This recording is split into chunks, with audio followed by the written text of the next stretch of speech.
சிலர் உப்பை மறந்தும் தொட்டுடாதீங்க. உப்பு வாங்கவே கூடாத கிழமையும் இதுதான்.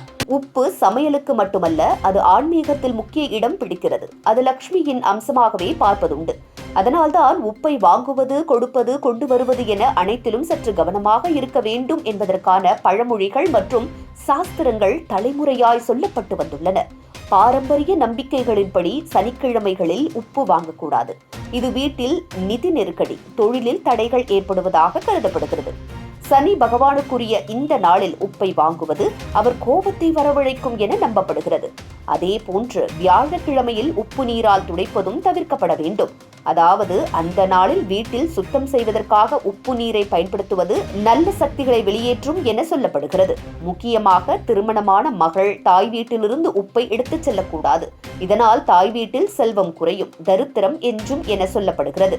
மகள் என்பதே வீட்டில் லக்ஷ்மி என நினைக்கும் பாரம்பரியத்தில் அவளே உப்பை எடுத்துச் செல்வது லக்ஷ்மியை புறப்படுவது போலான செயல் என கூறுவர்.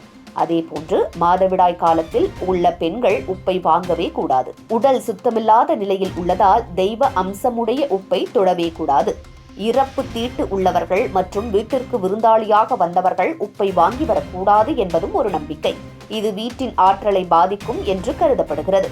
வெள்ளிக்கிழமைகள் மட்டும் உப்பை வாங்க மிகவும் சிறந்த நாட்களாக கருதப்படுகிறது. இந்த நாளில் சுக்கிரஹோரை, அட்சய திருதியை போன்ற சுப நேரங்களில் உப்பு வாங்கினால் மகாலட்சுமி அருள் அதிகமாகும் என்று சொல்லப்படுகிறது. குறிப்பாக இந்துப்பு வாங்குவது வீட்டில் எதிர்மறை சக்திகளை நீக்கி ஆன்மீக ஒளியை கூட்டும் என கூறுவர். கடன் வாங்கிவிட்டு திரும்பி வரும்போது உப்பு வாங்கக்கூடாது. அதுபோல் நகையை அடமானம் விட்டு திரும்பும் போது தவிர்க்க வேண்டும்.